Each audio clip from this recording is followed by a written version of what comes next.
యేసుప్రభు వారు తన శిష్యులకి ఆజ్ఞాపించారు. అంటే సువార్తకు పంపిస్తూ కొన్ని శ్రేష్టమైన మాటలు ఆయన పలికి ఉన్నాడు. ముందుగా ఇజ్రాయెల్ వంశంలోని నశించిన గొర్రెల దగ్గరికి వెళ్ళండి. వెళ్ళుచు పరలోక రాజ్యము సమీపించున్నది అని ప్రకటించుడి.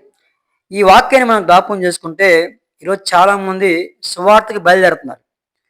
ముందుగా మనం వెళ్ళాల్సింది ఎవరైతే నశించిపోతున్నారో, వాక్యం తెలియదో, రక్షణ లేదో, మారు మనసు లేదో వాళ్ళ కాడికి వెళ్ళాలి.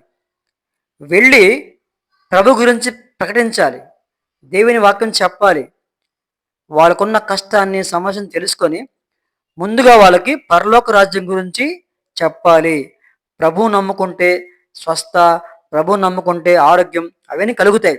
దానికంటే ముందుగా ప్రభువు నమ్ముకుంటే పరలోక రాజ్యం వస్తుంది అని వాళ్ళకి చెప్పాలి.